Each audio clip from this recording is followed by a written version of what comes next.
జాతీయ సదస్సు సందర్భంగా నేను పాల్కుర్తి సోమనాథుడు గారు రచించిన గొడబుచ్చి కథ ముక్తభక్తి గురించి చెప్పదలుచుకున్నాను.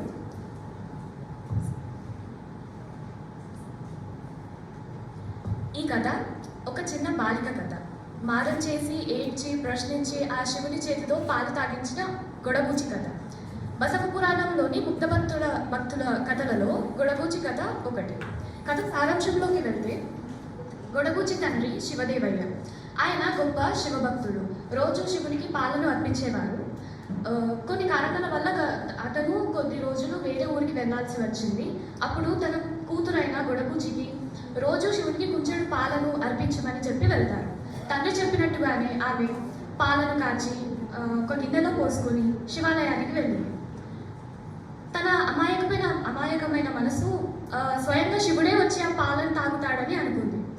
ఆ లింగం ముందు పాలను పెట్టి ఎదురు చూసింది, కానీ శివుడు రాలేదు.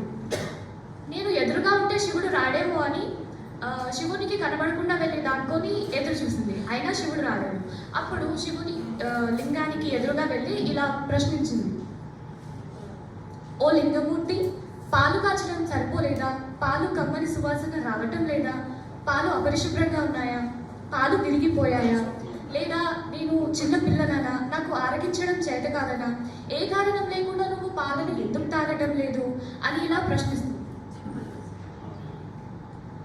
గొడబుచ్చి వేడుకుంది, అరిచింది, బ్రతిమిలాడింది. అయినా శివుడు రాలేదు. అప్పుడు తను భయపడింది. నా తండ్రి చేతుల్లో నాకు ఎలాగైనా చావు తప్పదు, అదేదో మీ సన్నిధిలోనే నా ప్రాణాలను విడుస్తానని చెప్పి శివలింగానికి తనను కొట్టుకోబోయింది. ఇంతసేపు ఆ బాలికను గమనిస్తున్న శివుడు ప్రత్యక్షమయ్యి ఒక చిన్న చిరునవ్వుతో ఆ చిన్న బాలిక తెచ్చిన పాలను తాగుతాడు. కానీ ఆ అమాయకపు బాలిక, నువ్వు నన్ను ఇలా ఏడ్పించావు కదా, చూడు నేను మా అన్నయ్యతో చెప్తానని అమాయకత్వంతో అంటుంది. ఇలా రోజు పాలను అర్పిస్తుంది. ఒకరోజు ఖాళీ గిన్నెతో ఇంటికి వెళ్తున్న గొడబుచ్చిని చూసి తన తండ్రి పాలేమయ్యాయి అని అడగగా శివుడే వచ్చి తాగాడు అని చెప్తుంది. అది ఆయన నమ్మలేదు. మరుసటి రోజు గొడబుచ్చితో పాటు తను కూడా శివాలయానికి వెళ్తాడు. కానీ ఆ రోజు శివుడు రాలేదు. నువ్వు నమ్మక ద్రోహివి, రోజు శివుడు పాలు తాగుతున్నాడని చెప్పావు, కానీ పాలను నువ్వే తాగావా, ఉంటూ నీ పొట్టను చీల్చుతాను అని కోపంతో అంటాడు. అలా తనని తరుగుతాడు. భయంతో గొడబుచ్చి ఈశ్వర అని అరవగా ఆ పెనుపోయిన మరుక్షణం ఆ శివలింగం వెలుగుతో ప్రకాశిస్తుంది.